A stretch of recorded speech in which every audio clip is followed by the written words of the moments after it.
వచ్చే పార్లమెంట్ సమావేశాల లోపే అవును, ఈ మంత్రివర్గ విస్తరణ జరగాలని, మంత్రివర్గంలోకి తీసుకోవడం ద్వారా వాళ్ళని సాటిస్ఫై చేయాలనే ప్రోగ్రాం కూడా ఉంది. ప్రాంతీయ వ్యవహారాలు, పర్టికులర్గా కులపరమైన వ్యవహారాలు, వ్యక్తిగతమైన వ్యవహారాలు, ఇవన్నీ మాట్లాడటానికి పూర్తిగా విముఖతతో ఉంటున్నాడు ఆయన.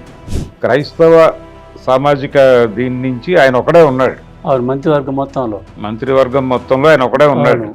3 ఏళ్ల తర్వాత మీరు అధికారంలోకి వచ్చిన తర్వాత కూడా తొక్కి నారదీస్తా అన్నాడు. ముఖ్యంగా వైసీపీ రౌడీ మొక్కి చెప్తున్నాం, మీరు వచ్చి మేము రక్తాలతో తడిపేస్తాం, బయటకు వచ్చాక మేము కూసేస్తాం, కుతుకులు కోస్తాం అంటే తొక్కి నారా తీస్తానని చెప్తున్నాను. నేను తెలంగాణకు వస్తే ఎందుకు వీళ్ళు ఉలికి పడుతున్నారు అనే పద్ధతిలో ఆయన మాట్లాడుతున్నాడు.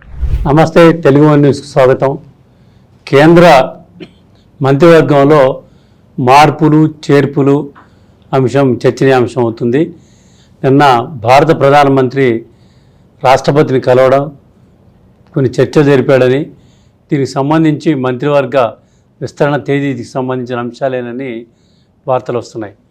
అయితే తెలంగాణ, ఆంధ్రప్రదేశ్ ఉభయ తెలుగు రాష్ట్రాల నుంచి ఎవరెవరికి కేంద్ర మంత్రివర్గంలోకి అవకాశాలు ఉంటాయి, ఎవరికి పార్టీ సంస్థాగతంగా అవకాశాలు కల్పిస్తారనే అంశాన్ని చర్చించడానికి భరద్వాజ్ గారు మనతో ఉన్నారు. నమస్తే భరద్వాజ్ గారు. నమస్తే అండి. సరే, ఏంటి కేంద్ర మంత్రివర్గ విస్తరణ చిన్నగా కదలికలు వస్తున్నాయి. వచ్చే పార్లమెంట్ సమావేశాల లోపే అవును, ఈ మంత్రివర్గ విస్తరణ జరగాలని, అంటే ఈ రాబోయే 7 రాష్ట్రాల ఎన్నికలకి సంబంధించి ఇవి కీలక మార్పులని. కొంచెం టైం ఉందిలేండి దానికి. ఓకే, 1 ఇయర్ టైం ఉంది.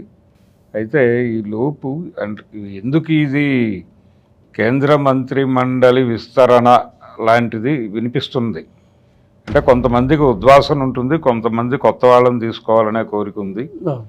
కొత్తగా పార్టీలో చేరినటువంటి ఎంపీలని కొంతమందిని మంత్రివర్గంలోకి తీసుకోవడం ద్వారా వాళ్ళని సాటిస్ఫై చేయాలనే ప్రోగ్రాం కూడా ఉంది. ఆప్ నుంచి వచ్చిన వాళ్ళు ఉన్నారు, తృణమూల్ నుంచి వచ్చిన వాళ్ళు ఉన్నారు. వీళ్ళకేవో హామీలు ఇచ్చుంటారు. తాజాగా మహారాష్ట్ర శివసేన నుంచి వచ్చిన వాళ్ళు, శివసేన నుంచి వచ్చిన బ్యాచ్ ఒకటి ఉంది. కానీ అవి 2 మేజర్ బ్యాచ్లు.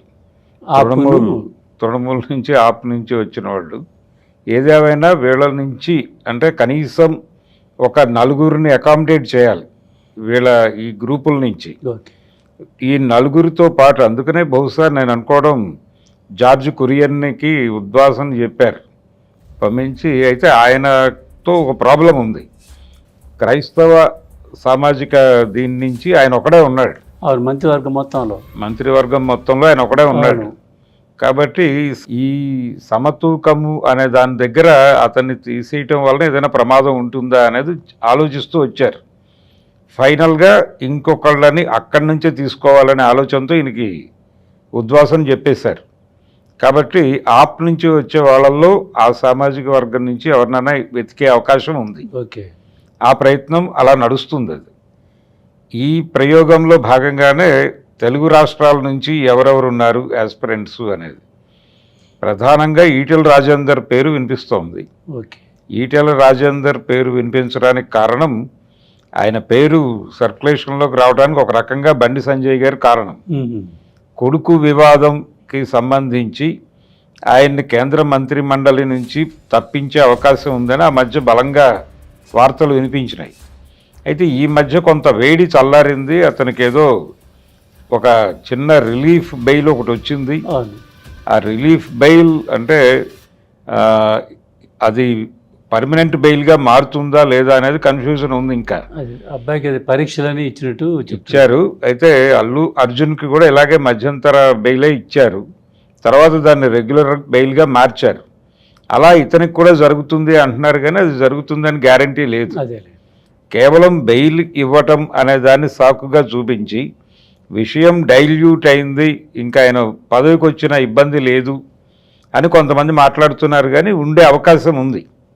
ఒకవేళ బండి సంజయ్ని గనక తప్పిస్తే ఈటెల రాజేందర్ని ఆ ప్లేస్లోకి, అంటే ఆ పదవిలోకి కాదు కానీ మొత్తానికి తెలంగాణ కోటాలో ఆయన బదులు ఈయనతో కాంపన్సేట్ చేస్తారు. అది ఈ కేంద్ర హోంశాఖ సహాయ మంత్రి పదవి మాత్రం ఆప్కి వెళ్ళే అవకాశం ఉంది. ఆప్కి ఇవ్వాలి అనేది వాళ్ళు డిసైడ్ అయ్యారు. పంజాబ్ ఎలక్షన్స్ టార్గెట్గా అది ఉంటుంది. ఆ కార్యక్రమంతో పాటు ఇంకా ఎవరిని అకామిడేట్ చేస్తారు, ఏపీలో పరిస్థితి ఏమిటి అనేది. ఏపీలో సీరియస్గా చూస్తే ఆవిడకొక్కరికే అవకాశం ఉంది, పురంధేశ్వరి గారికి. అంతకు మించి ఇంకెవరిని తీసుకునే అవకాశం అయితే లేదు. కానీ వినిపిస్తున్న హడావిడైతే జనసేన నాయకుడు పవన్ కళ్యాణ్ గారు ఈ మధ్యకాలంలో ఆయన ప్రాంతీయ వ్యవహారాలు, పర్టికులర్గా కులపరమైన వ్యవహారాలు, వ్యక్తిగతమైన వ్యవహారాలు, ఇవన్నీ మాట్లాడటానికి పూర్తిగా విముఖతతో ఉంటున్నాడు ఆయన. వ్యక్తిగత విషయాలు మాట్లాడొద్దు, ప్రాంతీయ విషయాలు మాట్లాడొద్దు, కులం గురించి మాట్లాడొద్దు అంటున్నాడు ఆయన. జాతీయ సమగ్రత తప్ప ఇంకే మాట ఆయనకి రుచించటం లేదు. అందుకని ఆయనకి అంటే జాతీయ దీనిలో హోదా కల్పించాల్సిన అవసరం అయితే ఉంది ఆయనకి. అంటే ఆయనకి హోదా కల్పించటం ద్వారా ఇంకొక కాంపన్సేషన్ జరుగుతుంది ఆయనకై. అంటే తెలంగాణకి ఆయన వచ్చినప్పుడల్లా ఒక వివాదం రేగుతోంది. నేను తెలంగాణకు వస్తే ఎందుకు వీళ్ళు ఉలికి పడుతున్నారు అనే పద్ధతిలో ఆయన మాట్లాడుతున్నాడు. ఇప్పటికీ ఆయన నివాసం ఇక్కడే ఉంది, హైదరాబాద్లో. కాబట్టి తన రాకపోకలకి ఇబ్బంది లేకుండా, ఎవరూ మాట్లాడకుండా ఇక్కడ తాను ఏర్పాటు చేసినటువంటి కార్యాలయ వ్యవహారాలు పరిశీలించడానికి, సమీక్షించడానికి కూడా వీలుగా ఉండాలంటే ఆంధ్ర డెప్యూటీ ముఖ్యమంత్రికి ఇక్కడేం పని అంటున్న వాళ్ళ నోళ్లు మూయించాలి. ఆ నోళ్లు మూయించాలంటే ఈయన కేంద్ర మంత్రి అయిపోతే సరిపోతుంది. ఓకే, కేంద్ర మంత్రి అయిపోతే ఇక్కడికి వచ్చి మీకేం సంబంధం, నేను కేంద్ర మంత్రిని, ఆ హోదాలో వచ్చారంటాడు. దేశంలో ఎక్కడైనా తిరిగే ఇది ఉంది, నాకు హక్కు ఉంది, అధికారం ఉంది. అలాగే ఆయన మొన్న కాకినాడలో జరిగినటువంటి మాటామంతి కార్యక్రమంలో ఒక వార్నింగ్ ఇచ్చాడు వైసీపీకి.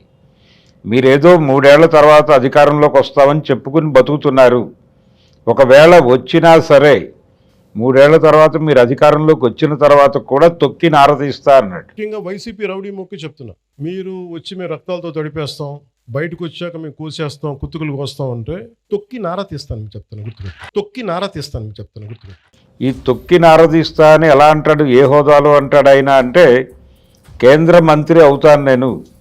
కేంద్రంలో మీకు ఏపీలో తెలుగుదేశం కాకపోతే వైసీపీ ఉంది, కానీ కేంద్రంలో బీజేపీ తప్ప ఇంకో దిక్కు లేదు. కనుక నువ్వు ముఖ్యమంత్రి అయినా కానీ ఇక్కడ మోడీ గారే ఉంటాడు, మోడీ గారి క్యాబినెట్లో నేను మంత్రిగా ఉంటాను. కాబట్టి నేను అప్పుడైనా తొక్కి నార తీయగలను.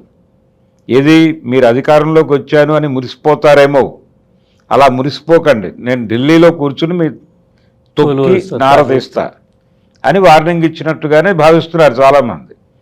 ఈ మధ్య ఆయన ప్రతి మాట, ప్రతి కదలిక కూడా ఢిల్లీ కేంద్రంగానే నడుస్తోంది. కాబట్టి కేంద్ర కేబినెట్ విస్తరణలో ఆయనకు ఒక బెర్త్ గ్యారంటీ ఇచ్చినట్టుగా ఒక సందేహం ఒకటి నడుస్తోంది బయట. అంటే మేబీ రాజ్యసభకి వెడితే ఆయన ఏదో ఒక ప్రాంతం నుంచి ఇప్పుడు వాళ్ళు ఈజీగా పంపగలిగిన పరిస్థితుల్లో ఉన్నారు. అందుకని ఎక్కడి నుంచైనా పంపగలరు వాళ్ళు, బెంగాల్ నుంచి కూడా పంపించగలరు. కాబట్టి అలాంటి ఒక అకామిడేషన్ చూసిన తర్వాత ఆయన వెళ్ళిపోతాడు. వెళ్ళిపోతే భీమవరంలో ఒక రిలీఫ్ దొరుకుతుంది వర్మకి. అదొక ఆనందకరమైనటువంటి అంశం తెలుగుదేశం పార్టీకి.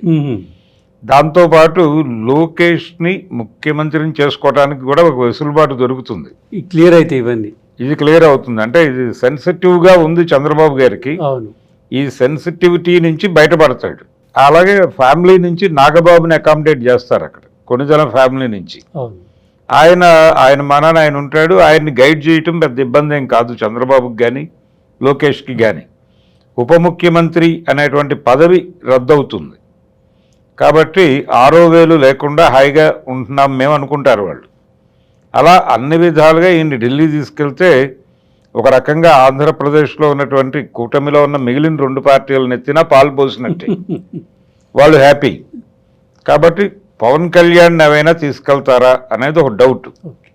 పవన్ కళ్యాణ్ కానీ, అంటే పవన్ కళ్యాణ్ని ఎన్డీఎస్ దీనిలో తీసుకెళ్ళాలి, స్ట్రైట్గా బీజేపీ నుంచి తీసుకెళ్లాలంటే ఎవరిని తీసుకెళ్లాల్సి ఉంటుంది అనేది పురంధేశ్వరి గారి కంటే పెద్ద ఆప్షన్ ఏం కనబట్టలేదు అక్కడ ఆంధ్రప్రదేశ్ వరకు. ఇక్కడ మాత్రం ఈయనకి మాత్రమే ఉంది అవకాశం, ఈటెల రాజేందర్కి. ఈటెల రాజేందరు అలాగే బండి సంజయ్ దాదాపుగా ఒకే సామాజిక వర్గం కూడా, ఒకే జిల్లా, ఉమ్మడి జిల్లా వాళ్ళు. ఉమ్మడి జిల్లా వాళ్ళు. కాబట్టి అతనితో కాంపన్సేట్ చేయటం ద్వారా ఆ ఏరియాలో అసంతృప్తి లేకుండా చూసుకుంటారు వాళ్ళు. ఇది జరుగుతుంది. అలాగే ఇక్కడ తెలంగాణకు సంబంధించి పార్టీ బాధ్యతలు కూడా మార్చే అవకాశం కనిపిస్తోంది. ఓహో, కనిపిస్తోంది, ఆలోచనతో ఉన్నారు వాళ్ళు. ఇది కొంత ఆయన దిశగా ఉంది. ధర్మపురి అరవింద్ నిజామాబాద్, ధర్మపురి అరవింద్ దృష్టిలో ఉంది, అది ఉంది. ఈ మధ్య వాంటెడ్గా ఆయన తరచూ చాలామందికి ఇంటర్వ్యూలు ఇస్తున్నాడు కావాలని పిలిపించుకుని. ఆ పిలిపించుకుని ఇస్తున్న ఇంటర్వ్యూలో ఒక ప్రశ్న ఆయనే రాసిచ్చి అడిగించుకుంటున్నాడు. అంటే భవిష్యత్తు ఏమిటి, మీ ఎదుగుదల ఏమిటి పార్టీలో అని. అంటే మీకు బాధ్యతలు అప్పచెప్పే ఆలోచనతో అధిష్టానం ఉందట కదా అని ఒక ప్రశ్న అడిగించుకుని, దానికి ఆయన ఏమో ఒకవేళ ఇస్తే తప్పనిసరిగా నేను ఆ బాధ్యతలు స్వీకరిస్తాను, సమర్థవంతంగా నడుపుతాను, రెడీ, అవన్నీ చెప్తున్నాడు ఆయన. అంటే తన వైపు నుంచి తన ప్రిపేర్డ్నెస్ని సూచించే ప్రయత్నం బలంగా చేస్తున్నాడు ఆయన. ఇది సూచించటం కాదు, డిమాండ్ చేస్తున్నాడు ఆయన. ఆ డిమాండ్ మేరకే ఇంత హడావిడి చేస్తున్నాడు అని కూడా చెప్తున్నారు. కాబట్టి ఆయనకు ఒక పదవి దొరికే అవకాశం ఉంది ఈ పునర్వ్యవస్థీకరణ కార్యక్రమంలో. అది ఇక్కడ వరకే. జనరల్గా భారతీయ జనతా పార్టీ నాయకులు వాళ్ళు చాలా అగ్రెసివ్గా మాట్లాడటం కానీ అగ్రెసివ్గా ఉండటం కానీ సాధారణంగా మనం చూస్తున్నాం. అవును. కానీ కిషన్ రెడ్డి అంత సౌమ్యంగా అరవింద్ ఉండడు కూడా. రామచంద్రరావు గారు అంత ఇదిగా అరవింద్ ఉండడు. అరవింద్ అగ్రెసివ్గానే ఉంటాడు. అరవింద్ కానీ, బండి సంజయ్ కానీ, ఈటెల రాజేంద్ర కూడా సమయం వచ్చినప్పుడు గట్టిగా మాట్లాడుతాడు. విషయ పరిజ్ఞానం బాగా ఉన్నవాడు. గతంలో ఇది కదా. అవును, ఆయన ఫ్లోర్ లీడర్గా పనిచేశాడు ఒక ప్రధాన పార్టీకి. ఆ అనుభవం, పాలనాపరమైన అనుభవము, అలాగే ఆయన మాటకారితనము రెండూ ఉన్నాయి. అందుకని ఆయన స్ట్రైట్గా పాయింట్ మీద మాట్లాడతాడు. అవతల వాళ్ళకి విమర్శించే అడ్వాంటేజ్ అంటే ఇదంతా బలహీన వర్గాల నుంచి చెందినటువంటి వర్గం కూడా, సామాజిక వర్గం కూడా. డెఫినెట్గా అది కూడా ఒక అడ్వాంటేజ్. తర్వాత భరద్వాజ్ గారు, ఈ రేవంత్ రెడ్డి గారు, కిషన్ రెడ్డి గారు ఇద్దరు కేంద్ర మంత్రులు కలవడం, ఈ సమన్వయం గతంలో ఎప్పుడు ఈ పరిస్థితి చూడలే. అవును. తెలంగాణలో ఉన్నటువంటి కేసీఆర్ గారి ప్రభుత్వం కూడా ఎప్పుడు కేంద్రంతో ఇంత సఖ్యతగా ఉన్న ఇది కనపడలే. అవును. అలాగనే ఆంధ్రాలో కూడా జగన్మోహన్ రెడ్డి గారు ఏదో ఉన్నాడని పేరుకే కానీ తనేడి కలవడమే తప్ప మిగతా సందర్భాలు రాష్ట్రం చెందిన కేంద్ర మంత్రులు అనుసంధానం చేసి తీసుకెళ్ళి తాము కూడా పార్టిసిపేట్ చేస్తూ కేంద్ర మంత్రుల దగ్గర కూర్చోబెట్టి ప్రాజెక్టులు క్లియర్ చేయాలి అని అడిగిన సందర్భం లేదు. 2.5 ఏళ్ల తర్వాత ఏంటి పరిణామాలు తెలంగాణలో అంటే చూడొచ్చు. వీటిని చాలా స్నేహపూరిత వాతావరణంలో ఈయన అడగగానే ఆయన అపాయింట్మెంట్ తీసుకుని వెంట పెట్టుకుని తీసుకెళ్ళి కూర్చోబెట్టి నా ప్రాంతం నా ముఖ్యమంత్రి అన్న ధోరణిలో పరిచయం చేసి ఈయన చెప్తున్నటువంటి ప్రాజెక్టులు ఇమ్మీడియట్గా యుద్ధ ప్రాతిపదికన కావాలి అని చెప్పినట్టుగానే బయటకు వచ్చింది వార్త. అంటే మెట్రో ట్రైన్ ఫేజ్ 2కి సంబంధించి క్లియరెన్స్ తెచ్చేసాం మేము అని చెప్తున్నారు. ఇప్పుడు ఎల్ఎన్టీనో మరొకటో అలా తీసుకోకుండా నేరుగా ఇది రాష్ట్ర ప్రభుత్వమే ఈ ప్రాజెక్టుని టేకప్ చేసి నిర్మాణంలోకి దిగుతుంది అని కూడా చెప్పేశారు. కాబట్టి ఆల్మోస్ట్ ఇప్పుడు జరగవలసింది రూట్ మ్యాప్లు రెడీ చేయటమే అని చెప్తున్నారు. అది కూడా అతి త్వరలోనే అయిపోయి పనిలోకి దిగే పరిస్థితుల్లో కనిపిస్తున్నారు. దీన్ని వచ్చే ఎన్నికల్లో తన సక్సెస్గా చూపించుకునే ప్రయత్నం చేస్తాడు ఆయన. హైదరాబాదులో మెట్రో 2nd ఫేజ్ ఎవరి వల్ల కానిది నేను సాధించాను అని చెప్పుకుంటాడు ఆయన. దానికి అటు నుంచి సహకారం దొరికింది భారతీయ జనతా పార్టీ నుంచి. ఎందుకంత ఉత్సాహంగా కిషన్ రెడ్డి గారు ఈయన్ని వెంట పెట్టుకుని తీసుకెళ్ళాడు. పట్టణాభివృద్ధి శాఖ మంత్రి దగ్గరికి కూడా తీసుకెళ్ళాడు, కూర్చోబెట్టాడు, మాట్లాడించాడు. అక్కడ కూడా పనులన్నీ సానుకూలంగానే జరిగినాయి ఈయన చొరవతో జరిగింది. చాలా క్లియర్గా ఆ ఫొటోస్ చూసినా కానీ వాళ్ళు చాలా సుహృద్భావపూరిత వాతావరణంలో ఉన్నారు, అన్యోన్యంగా ఉన్నారు, అన్నదమ్ముల్లా ఉన్నారు చక్కగా.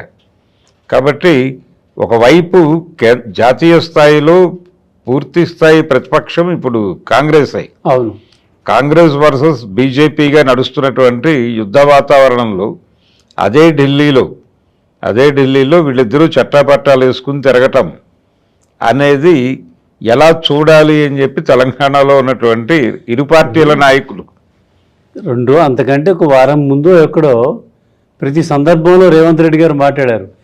ఈ పట్టణానికి, హైదరాబాద్కి, తెలంగాణకి అభివృద్ధి జరగకుండా అడ్డుపడుతున్న వ్యక్తి ఎవరన్నా ఉంటే కిషన్ రెడ్డి అని మాట్లాడారు. మరి 2 రోజుల్లో ఈ మార్పు ఏమిటి?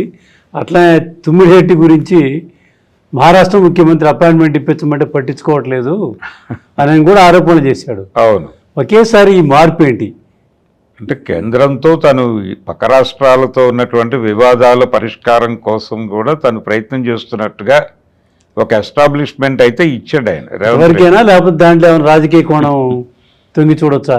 అంటే రాజకీయ కోణం ఒకటి బ్రాడ్గా ఉంది. ఎలాగూ అంటే రాష్ట్రంలో ఈయన ఇమేజ్కి డ్యామేజ్ అయ్యేటువంటి ఏ పనులు వాళ్ళు జరగనివ్వరు.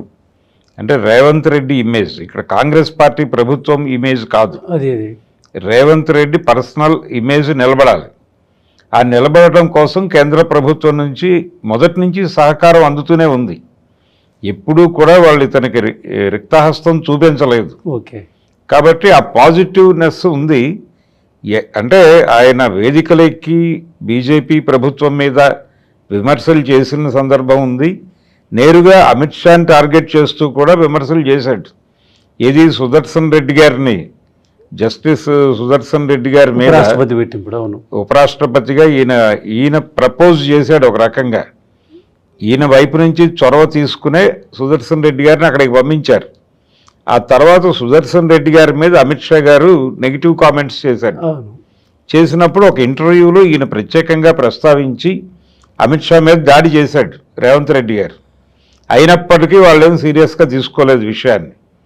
వాళ్ళు మిగిలిన అందరితోనూ ఈవెన్ సుదర్శన్ రెడ్డి గారి పట్ల కూడా వ్యతిరేకత ఉన్నప్పటికీ రేవంత్ రెడ్డి పట్ల ఎప్పుడూ వ్యతిరేకత చూపించలేదు. మరి ఎందుకని అంతగా ఎలా చూసుకుంటున్నారు ఆయన్ని? అంటే ఒక చిన్నపిల్లవాడు అల్లరి చేసినా మారాం చేసినా పర్లేదులే అని ఎత్తుకుంటుంది తల్లి. అలా కనిపిస్తున్నాడు వాళ్ళకి. అంటే బుజ్జగిస్తున్నారు, ఎక్కడా కోప్పడటాలు లేవు, కేవలం బుజ్జగింపులు మాత్రమే కనిపిస్తున్నాయి. అంటే వాళ్ళ గుడ్ లుక్స్లో ఉన్నాడు రేవంత్ రెడ్డి అనేది ఎస్టాబ్లిష్ అవుతోంది.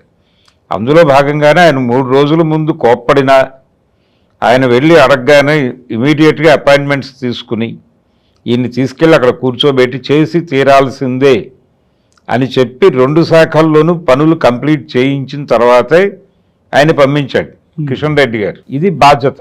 అంటే ఈ బాధ్యత ఆయన నేరుగా తీసుకున్నాడా, లేకపోతే పార్టీ నాయకత్వం నుంచి రేవంత్ రెడ్డి ఏ ప్రపోజల్తో వచ్చినా అది నువ్వు సుగ్రీవాజ్ఞగా భావించి అమలు చేయాల్సి ఉంటుంది అనేదైనా ఈయనకి పిలుపు ఉందా? అందుకని ఈయనకి ఇమ్మీడియట్గా డోర్స్ ఓపెన్ అయినాయా? అక్కడ నేను తెలంగాణ ముఖ్యమంత్రిని తోడ్కొని వస్తున్నాను అనగానే వాళ్ళు రెడీ అన్నారు. ఇమ్మీడియట్గా డోర్స్ ఓపెన్ చేసి వీళ్ళ కోసం వాళ్ళు ఎదురు చూస్తూ ఉండటం అనేది రేవంత్ రెడ్డి గారికి పైనుంచి ఏదైనా ఇన్స్ట్రక్షన్తో జరిగి ఉండొచ్చు అనే అనిపిస్తోంది. ఈయనేదో తెలంగాణ కాబట్టి బాధ్యత తీసుకుని కలపడం కాదు.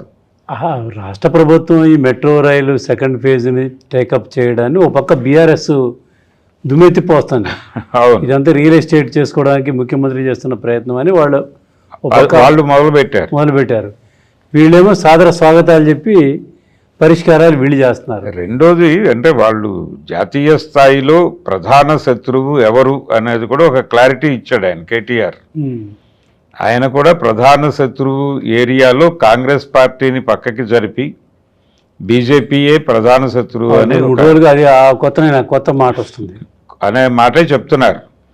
కాబట్టి కాంగ్రెస్ కంటే కూడా బీజేపీ ప్రమాదకరము. అంటే వచ్చే ఎన్నికల్లో కూడా వీళ్ళే చక్రం తెప్పబోతున్నారు, రాబోయేది వీళ్ళ ప్రభుత్వమే, మనం అధికారంలోకి రావాలన్నా వాళ్లే మోకాలు అడ్డుపెట్టే అవకాశం ఉంది అనేది అర్థమైపోయింది. వాళ్ళు రాష్ట్రంలో అధికారంలోకి రావడానికి ఉత్సాహపడుతున్నారు అనేది ఆల్రెడీ మోడీ గారు చెప్పేశాడు. అదే జరగబోతోంది అనేది బీఆర్ఎస్కి జీర్ణమైంది. ఇప్పుడు వాళ్ళకి ప్రధాన శత్రువు కాంగ్రెస్ కాదు, బీజేపీ. బీజేపీతోనే యుద్ధం చేయాల్సి ఉంటుంది రేపు రాబోయే ఎన్నికల్లో. కనుక బీజేపీ ఫేస్ ఎవరు అన్న దగ్గర మళ్ళీ రేవంత్ రెడ్డి కనిపిస్తున్నాడు ఇప్పటికీ సూచనప్రాయంగా. ఊహాచిత్రం. ఆ ఊహాచిత్రం ప్రోగ్రాంలో భాగంగానే ఈ వెసులుబాట్లన్నీ కలిగినాయా? రేవంత్ రెడ్డి గారు వెళ్ళగానే ఆయనకి రెడ్ కార్పెట్ వేసి కిషన్ రెడ్డి గారు తీసుకెళ్లి అన్ని చోట్లకి అన్ని పనులు. నిజానికి ఒక బీజేపీ ముఖ్యమంత్రికి కేంద్ర మంత్రులు ఎలాంటి రిసెప్షన్ ఇస్తారో అలాంటి రిసెప్షనే దొరికింది దీనికి ఢిల్లీలో.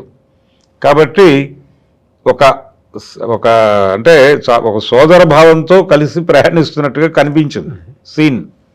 ఇది వచ్చే ఎన్నికల వరకు కొనసాగేలా కనిపిస్తోంది.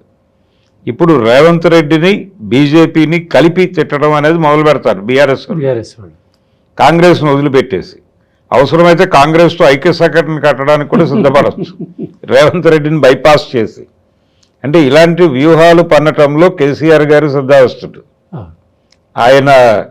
ఆయన బ్రెయిన్లో ఆల్రెడీ దీనికి సంబంధించిన ఆలోచన ఏదో షేప్ తీసుకుంటోంది.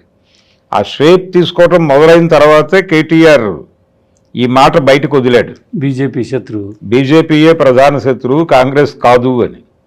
కాంగ్రెస్ కాదు కానీ రేవంత్ రెడ్డి ప్రధాన శత్రువుల కేటగిరీలో ఉన్నాడు.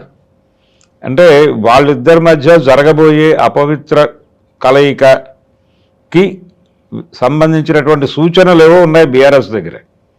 అందుకని ఆ మాటలు నడుస్తున్నాయి.